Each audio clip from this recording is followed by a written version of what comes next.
Welcome home to Undeserved Favor Ministry.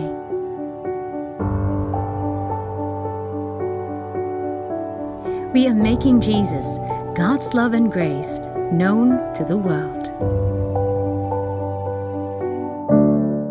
Oh, blessed day, beloveds. We're so glad to see you again at our online Sunday service. It's an amazing day ahead by God's grace. So why don't we say thank you, Jesus, for another victorious week ahead in Jesus' name. Amen. Now, before we move on to our worship, let us first prepare our hearts with a prayer. Let us pray. Lord Jesus, we thank you for this wonderful day of praise and worship. We are grateful for the overwhelming grace and undeserved favor you show us each day. Thank you for the victories you provide and for continually reminding us of your unending love. In Jesus' name, amen. Church, let us get ready to praise and worship. In Christ, nothing is impossible. You can do anything through Him. Through you, I can do anything. I can do all things, 'cause it's you who gives me strength. Nothing is impossible. Through you, blind eyes are open. Strongholds are broken. I am living by faith. Nothing is impossible. Nothing is impossible. Oh, come on, we're now going to declare, I'm not gonna live by what I see or feel. Okay, let's go. I'm not gonna live by what I see. Not gonna live by what I feel. I'm not gonna live by what I feel. Deep down I know that you're here with me. I know that you can do anything. Through you I can do anything. I can do all things, 'cause it's you who gives me strength. Nothing is impossible. Through you, blind eyes are open. Strongholds are broken. I am living by faith. Nothing is impossible. Nothing is impossible in you, Christ. And I'm not gonna live by what I see or feel. Let's sing that one more time. I'm not gonna live by what I see. I'm not gonna live by what I feel. Come on, deep down I know that you're here with me. I know that you can do anything. Through you I can do anything. I can do all things, 'cause it's you who gives me strength. Nothing is impossible. Through you, blind eyes are open. Strongholds are broken. I am living by faith. Nothing is impossible. Nothing is impossible. So I will declare that I believe, I believe. Say it with all your heart, with all your mind, with all your soul. Are you ready? Come on. I believe, I believe. I believe, I believe in you. I believe, yeah. I believe in you. I believe, yeah. I believe in you.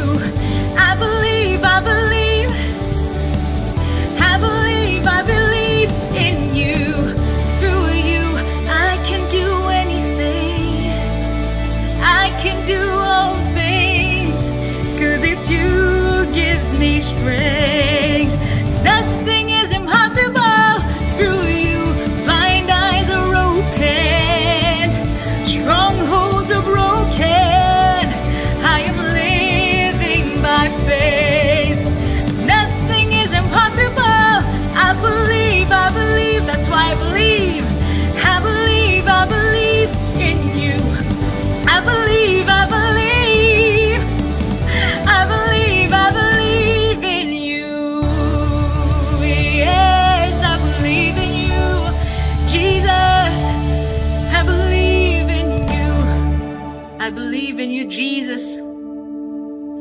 believe you because you have fulfilled every promise through the finished work of my Lord and Savior Jesus Christ. And now I'm going to partake of that finished work with the communion. Beloveds, let's get ready for the communion.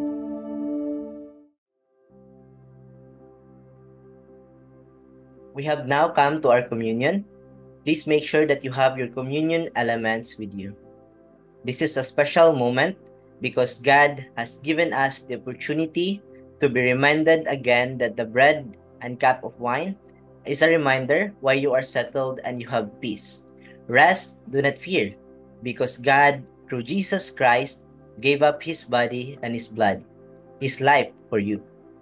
So remember, on that night before Jesus was betrayed, He took the bread, gave the bread to His disciples. He broke it. After giving thanks, He said, "Take this bread and eat it, for this is my body, which shall be broken for you. Do this in remembrance of me."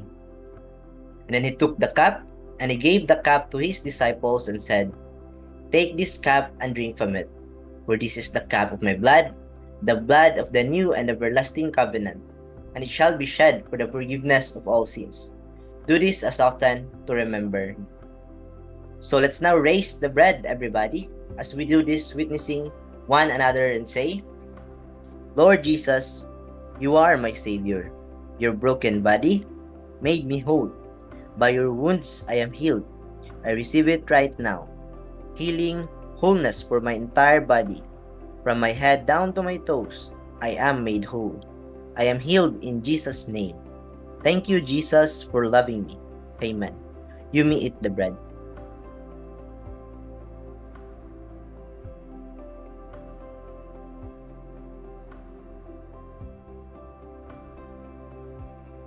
So let's now raise the cup and declare with faith, "Lord Jesus, your perfect blood wash away all my sins perfectly. So today, I receive your righteousness by your blood, and I receive the life of favor that comes from you alone. Thank you, Jesus. I love you too. Amen." You may drink the cup.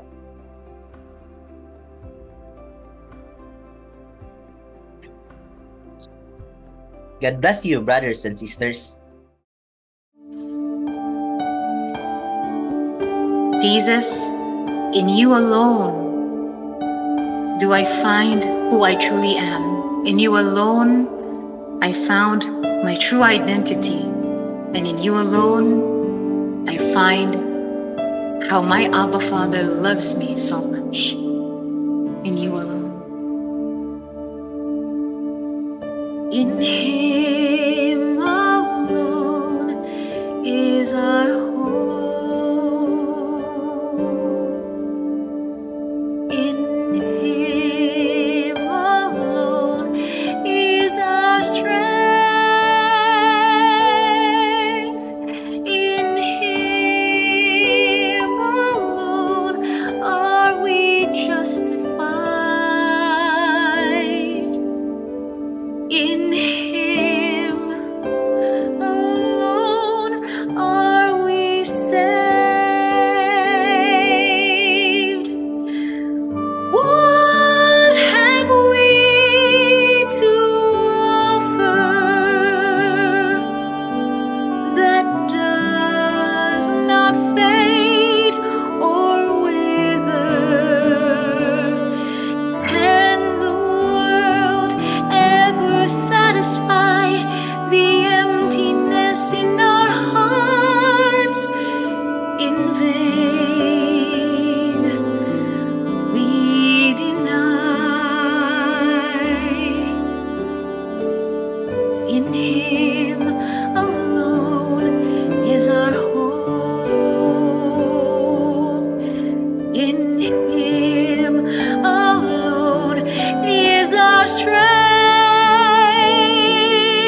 is only Christ, in Christ alone, that you find everything you will ever need. Who you are, what you need, what you desire. And for every area of your life, He is the answer. Thank you, Jesus. Let us continue the worship experience. We know that after the worship, you are even more excited to give your tithes and offering. But please be reminded that the giving of tithes and offering comes by a revelation that Jesus is truly alive in our lives. It is an act of faith and a privilege. So please do not feel obliged if you do not have that revelation yet. But be excited because God will reveal it to you in His perfect time. For those who are already have that revelation, and when you act out of faith, then there is nothing that will stop the floodgates of heaven to open, as your Father in heaven has prepared everything for you. And if you intend to electronically give your tithes and offering through online fund transfer, please indicate your name in the remarks field so that Pastor Ronald can personally pray for you. With this, we invite you to raise your hand, your mobile gadget, or your tithe envelope for a prayer. Let us pray. Lord, we thank you for your faithfulness. You are an abundant God, and out of your abounding grace, you have given us everything. As we have seen you multiply little to many, turn water into wine, we have seen you move our mountains. We are confident that as we give our tithes, you will do it again. You will extend and multiply its reach. We thank you for blessing us that we may be blessing to others just as Jesus is our blessing. In His mighty name we pray. Amen and amen. Amen. We believe that you have joined us already in our online communities. So if you know someone who wants to connect and enjoy the daily partaking of the Word, please let them install Telegram and scan this QR code to join our UFM community to stay updated. And continue supporting our online platforms by sharing our content from both Facebook and YouTube. And if you're new, do subscribe to our YouTube channel and hit the notification bell so that you will be notified with our latest videos. See you online on our online platforms and catch the Word daily and get exclusive links to our videos. Church, our testimony today comes from our cherished brother in Christ, Ian. This is his second testimony as he has been listening to the Word of Christ preached in UFM. He shares his experience of God's favor in what seemed to be an impossible situation. He shares, "My family and I were burdened with delayed payments on our housing loan in the bank, and we were experiencing significant financial difficulties. The money we had was just enough to cover the delays, and we were uncertain if the bank had a solution for us. Can the loan be extended? Can the bank even give us a favor?"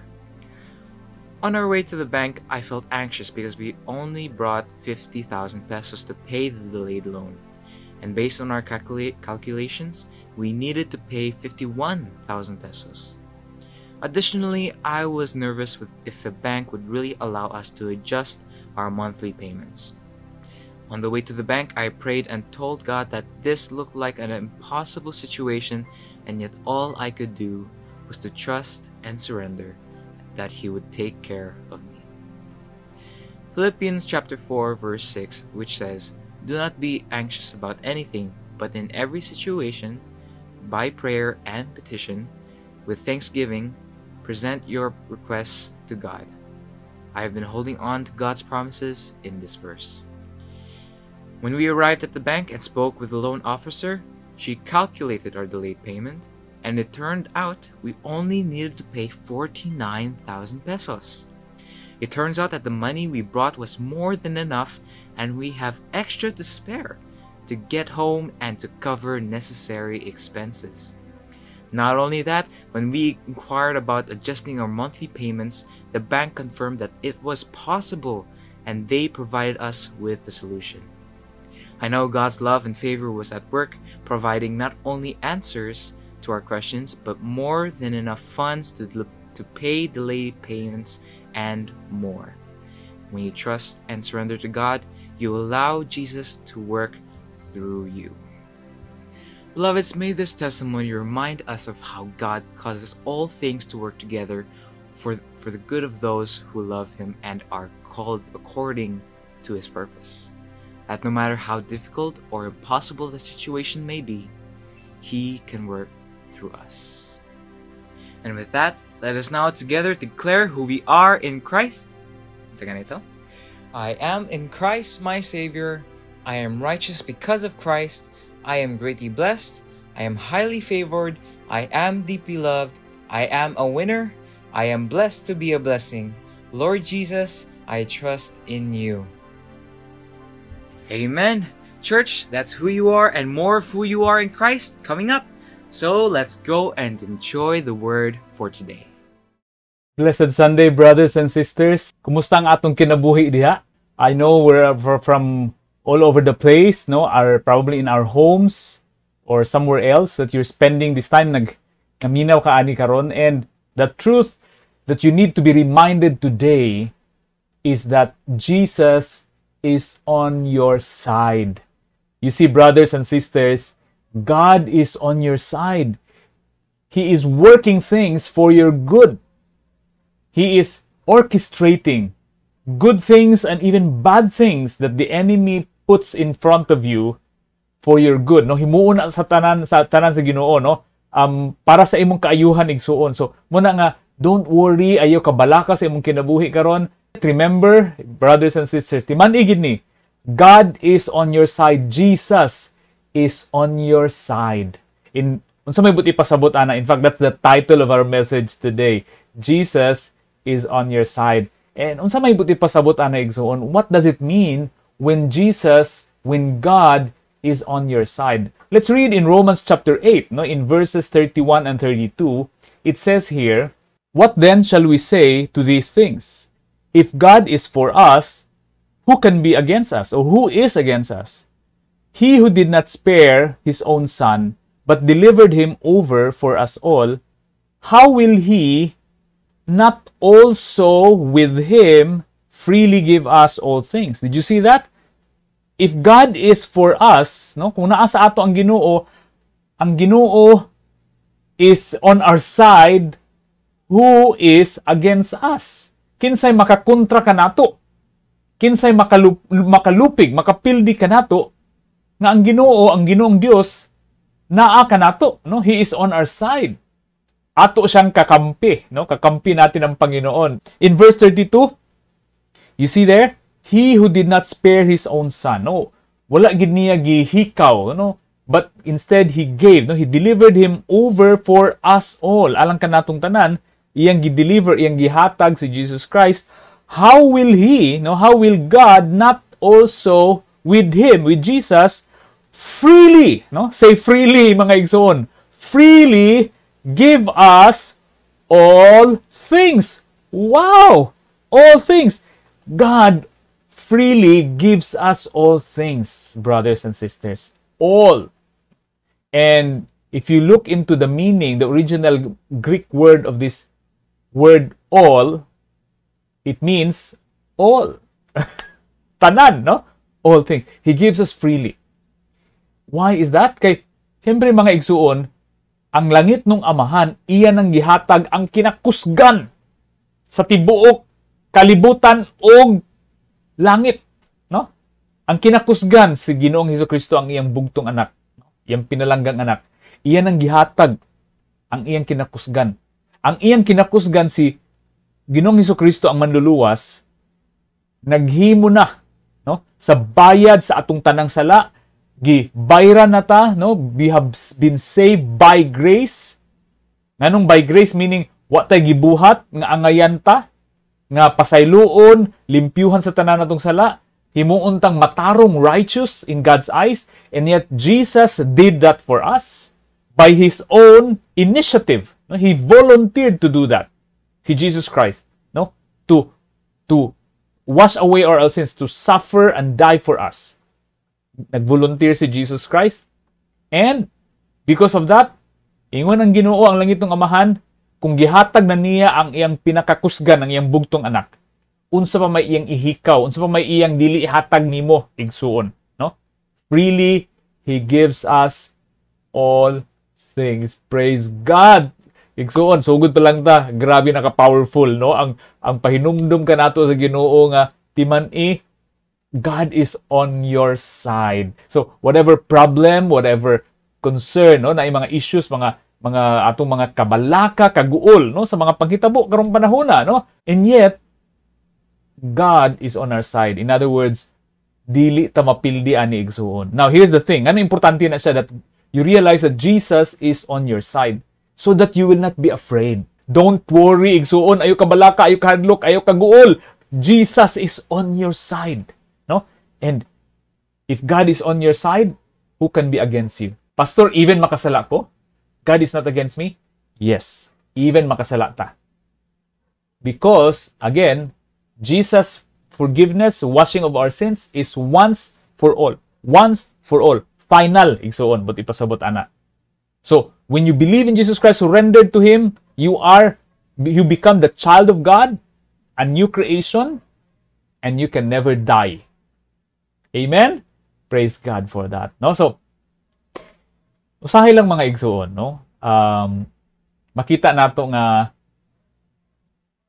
mura man og wala pa may improvement or wala pa light, no? Nga makita nato along the tunnel, dark tunnel, no? So, when that happens, no, labi pa kung wala pa kita makita, that will really, no, shake our faith. And that's why those are moments when we would start to forget. No? That's why this reminder every day. I encourage you, be reminded kato atong ga-recite nga in Christ. No? I am greatly blessed, highly favored, deeply loved. I'm a winner, blessed to be a blessing. Balik-balik yun na igsoon every single day. Remind yourself. Especially to remind yourself that you are in Christ. Christ is in you. God is on your side. So that when, you know, thoughts of doubt come into your mind, no, mga kabalaka, kaguol, no, kahadlok, labi pa siyong makita around you, dili ka madala, no? You will stay on your ground even if you don't see it with your eyes. In fact, igsuon, ang gusto sa Ginoo sa ato, paminog maayo, this is very important to you. Ang gusto sa Ginoo sa ato that we don't see our situation with our bare eyes, no? Sa atong mata nga makita, ayog sa lig-ana. In fact, that is not the truth for us. Okay? The truth is in God. Unsay buti pasabot ang truth, kamatuoran igsuon. Nga ang kamatuoran na sa espiritu, no? In the spirit, and that is where God is. That's where we are, in the spirit. And so, here's the thing, no? Timan ini. It's not because you see it with your eyes nga mao na. When you see something with your eyes, like a medical report, no? Nga ingon dito nga masakiton ka, that's what you see, 'di ba? Fact. But you live by the Spirit, by faith in Christ Jesus. No? So, unsay kalainan ana, the facts they change, but the Spirit, the intangible, the invisible, matud pa sa pulong sa Ginoo, the invisible katong dili makita, mao ang permanente. Ang kanang makita nimo igsuon, changeable. So, kung nagsulti ang medical report, nasakiton ka, you claim your healing and declare your good health in Christ Jesus. Diba? Sa atong communion mo na itong gibuhat, reminding of ourselves that by the broken body of Jesus Christ, we have been healed. We were healed. We received healing and wholeness. So, by the stripes of Jesus Christ. So, kana ang katmatuuran nato igsuon nga, yes, probably karon naa kay sakit, but tungod sa grasya sa Ginoo, tungod sa sakripisyo ni Jesus Christ, by His wounds, sa iyang mga samad, iyan ang gisakripisyuhan, naayo na ka, you can receive healing today. So, igsuon kung naa kay gibati nga sakit karon, no? Whichever part sa imong body. The solution to, no, coming from God, ang solution sa Ginoo sa imo, simple. Remind yourself of the suffering, the sacrifice, the wounds of Jesus Christ. Because those wounds represented every sickness in our entire body from our head to our toes, no? Gikan sa ulo hantud sila palapa igsuon. Tanang bahin, tanang parte sa atong lawas. Gisakripisyuhan, giantusan na ni Kristo aron nga karon so that today we can receive healing and wholeness in our entire body. Praise God for that. Thank you, Jesus. Even in your finances, igsuon mo og gihapon, no? Bisan pagtanaw nimo, uy, nagkagamay man ang balanse sa akong bank account or nagkabuslot lagi ni akong bulsa. Mao na nga you have to look at things, your finances in the spirit. And that's where tithing comes in. Because in tithing, no, in tithes, giving your tithes and offering, makita nimo, di ba? Uy, maumaong kwarta, mag-tithes ko. Uy, nawala man hinuo, no? But no. That's why in the flesh, makita nimo, it looks like you're losing money. But no, my friend, it's exercising your faith in the spirit. There was this event in the Old Testament, no? Nga, si Prophet Elisha, grabe man ang revelation sa iya sa Ginoo, no, as a prophet. And so, ang nahitabo, na sila'y kontra nga mga other nga countries, and there was this king in another country, their enemy, no? And kung unsay mga plano adto nga hari, no, dito sa ilang kontra, i-reveal sa Ginoo kang Elisha, Prophet Elisha. And isulti dayon ni Elisha sa ilang king, no, sa Israel. Nga, uy, sample, mingon ang katong hari sa ilang kontra nga, mag-adto ta didto anang lugara unya maghulat ta sa mga Israelites kay atong ambuson sila, no, mangambus ta didto. Ma-reveal na kang Elisha, no? Maski sila ra didto sa ilang kontra sa ilang boardroom or meeting room, sila ra didto nagistorya ilang kaaway, but somehow may bawaan ni Elisha because God will reveal it to him. Itug-an dayon ni Elisha sa king of Israel. Ay nun niya, mahal na hari, pagbantay ha, kay ang iyatong kontra ra ba, mag-adto aning lugara, abuson mo. So, be prepared or be ready or ay nalamog agi didto. Inana, no? And so, the king of the enemy, no? Would wonder nga tanan plano, no, order plans, did not follow through, no? Dili mahitabo ang ilang mga plano, and somehow nabisto nila nga kahibawan sila sa Israel. And so the king investigated, so may kakitabo na ay spy sa ato diri, somebody is a mole, no? Somebody is a spy who is telling Israel of our plans. And yet somebody told the king, wala may spy sa ato diri, no? No one is a spy, but there is a prophet in Israel named Elisha, and this guy receives revelation from God nga tanan nimong plano, king, maski ka nang imong ihonghong dito sa imong kwarto, itug-an na or isulti nas Ginoo kang Elisha, and si Elisha is the one who's going to tell the king of Israel about your plans that you have been hiding even in your room. So naglagot ang king, no? So kay siya nga, kuno tungod ay aning Elisha mo na nga akong tanang plano gakaguba, no? So iyang gipaadtuan karon ang si Elisha, no? Iyang gi-investigate, no? Iyang gipahunt, no? Gipahunting niya si Elisha, no? And nay naka-report nga Elisha is in this city. So ang gibuhat sa king, no, nga kontra ni sa Israel, iyang gipadadahan og daghan kaayo, probably a few thousand of armies, no? Horses with chariots, gipadala, no? Para lang yun nga dakpon si Elisha. So, one day so naabtan na gyud sa mga kaaway, no? Mga armies sa ilang kaaway si Elisha didto anang usa ka city nga ilang katulgan, gipalibutan, no? Nahibaw-an nga naa diri natulog si Elisha ug ang iyang servant ug gipalibutan sa mga army, no, sundalo sa ilang kontra, gipalibutan silang Elisha. And early in the morning, no, when the servant of the prophet Elisha woke up, no, sayo man ni mata ang servant ni Elisha. Paggawas gud niya, siguro nang hiyatid pa siya paggawas sa kwarto o sa balay pagtan-aw niya, no, when he looked around, to his great surprise, daghan na kayong kontra nagpalibot nila, no?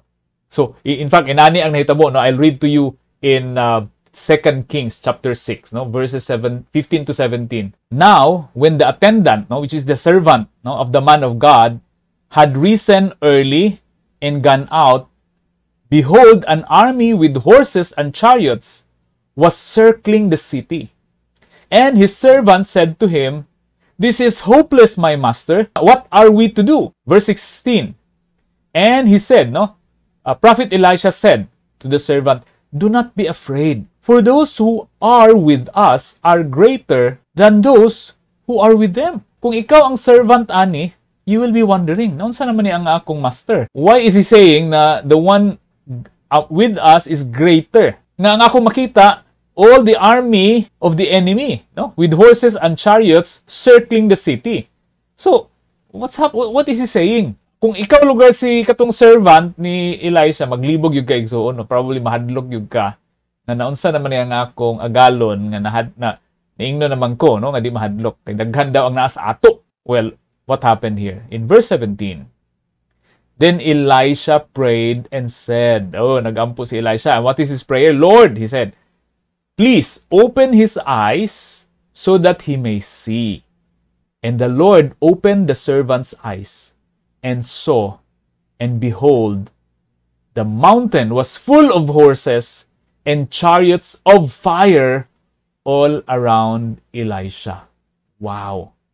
Moodi ay niingon si Elisha, do not be afraid, for those who are with us are greater than those who are with them. Moodi ay, no? Nakita karon sa servant, the mountain, no? Not only the city, but the mountain was full of horses and chariots of fire all around Elisha. Namulaban o naglaban kang Elisha. So, in other words, there are more army on Elisha's side, and I believe these are angels of God, no? Surrounding Elisha, protecting Elisha from the army of the enemy. Wow! Igsuon, isn't that amazing? Inana mo lihok ang Ginoo, igsuon. You just don't know this. You just don't realize. Probably today, you're worrying about something. Probably you're worrying about your finances, no? Gakabalaka, gakahadlok ka about sa imong panudlanan, imong kita, imong kwarta, no? Unsa man ni, no, daghang panggastuhon unya, probably some of you or some of us na let's say ni minus ang income or nawadan yung trabaho and dili na sayo, no? I can understand that it's not easy, of course, no? There's this temptation to worry, but again, igsuon, please. What God is asking you today is to operate in the Spirit. Work with your spiritual eyes, not with your eyes in the flesh. Okay? Not with your eyeballs, but with your spiritual eyes. Operate, no? Meaning, igsuon nga, saligi, no? Salig sa saad, sa gugma, sa Ginoo sa imong kinabuhi. Nganong makasalig ka sa Ginoo, kay human na gihatag tanan. No? Muto atong nabasa kaganina sa Romans chapter 8 nga, if He did not spare His own Son, no? Kung wala niya, gihikaw ang iyang anak, but He gave His Son, ang kinakusgan, how will He, no, not also give us with Jesus freely all things? Freely all things. Igsuon, walay exception. So kung unsa imong panginahanglanon, gani unsa imong mga desires sa imong kinabuhi, igsuon, dili lang panginahanglanon, even the desires of your heart. Those desires are God-given, even those things that you desire.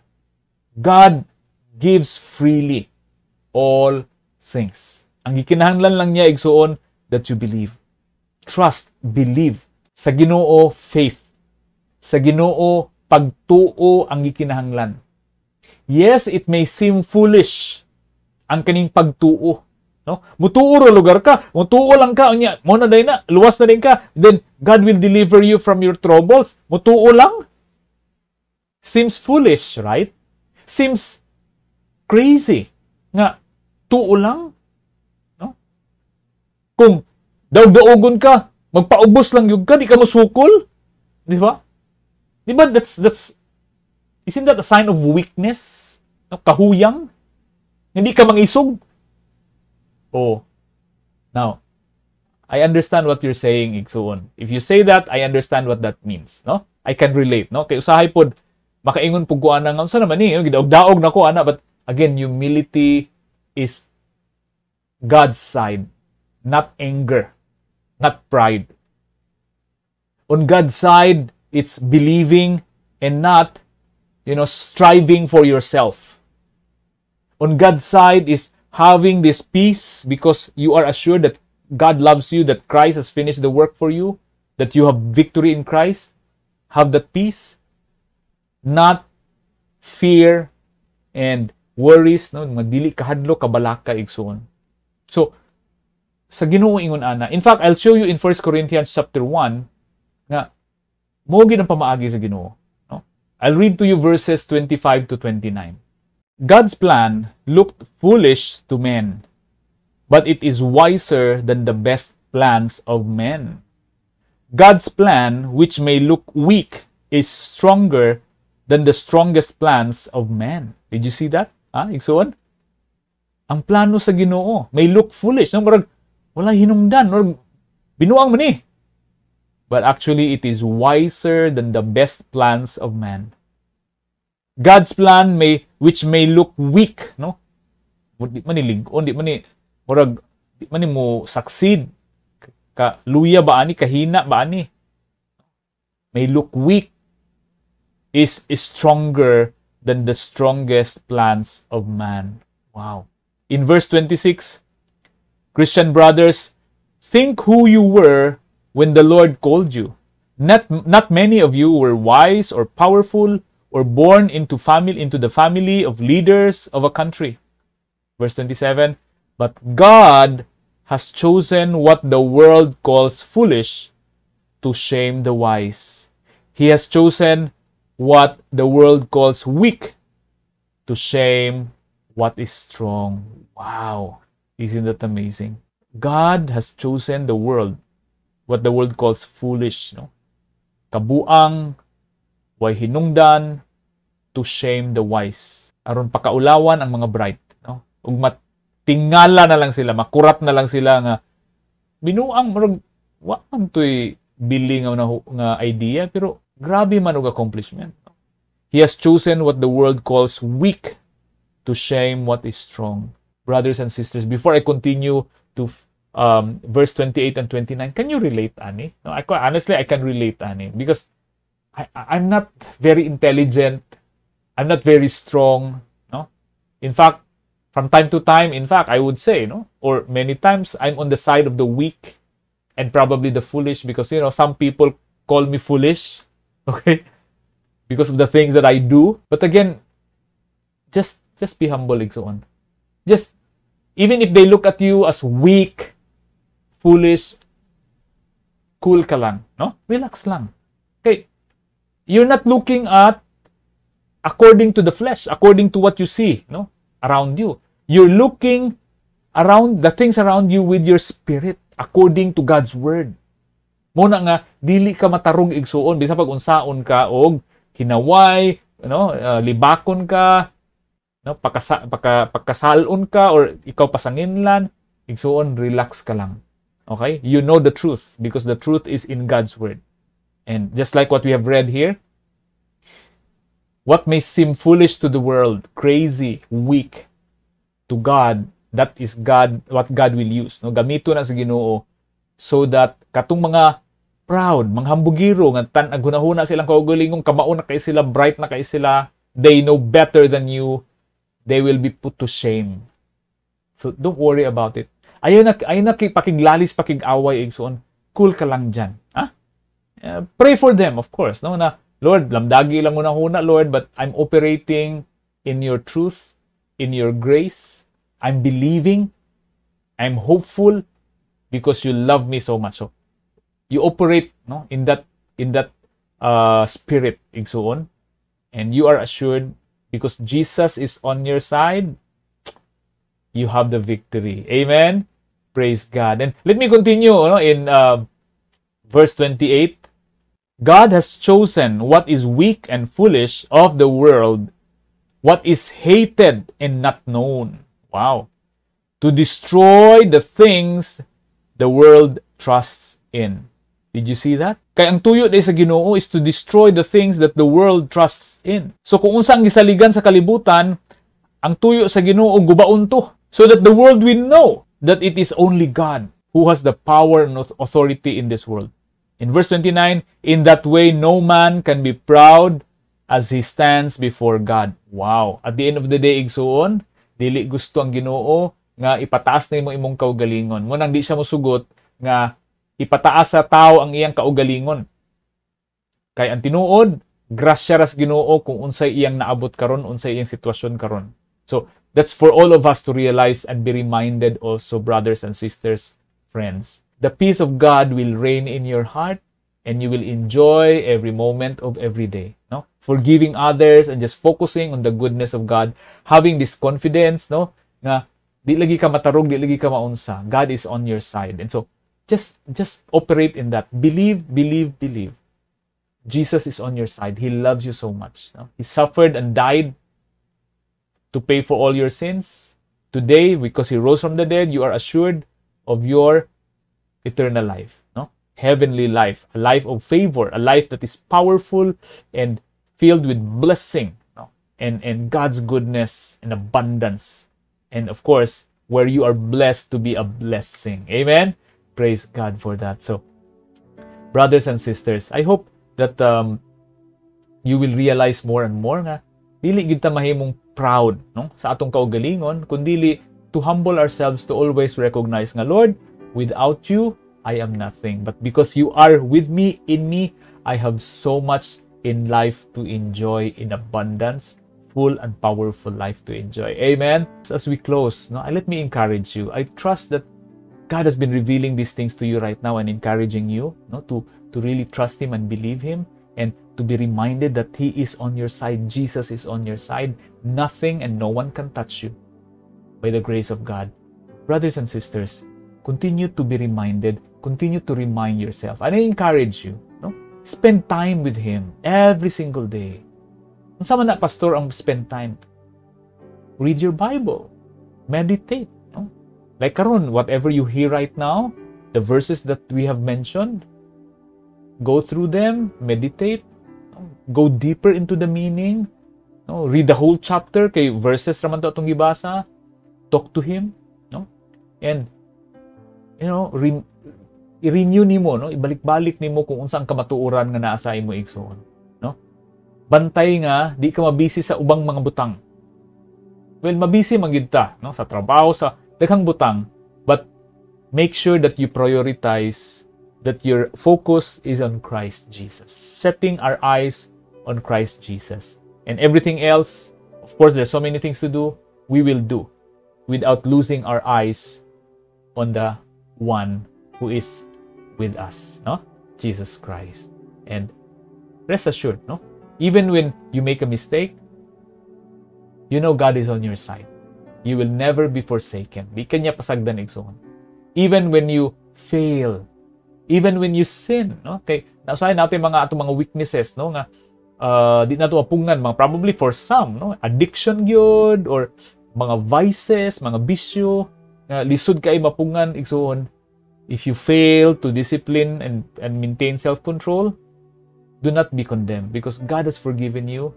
God is still on working, no, working in you for your development, for your growth, and for you to overcome your weaknesses, your addiction, your whatever vices nga, mga bad habits nga makadaot sa imo, no?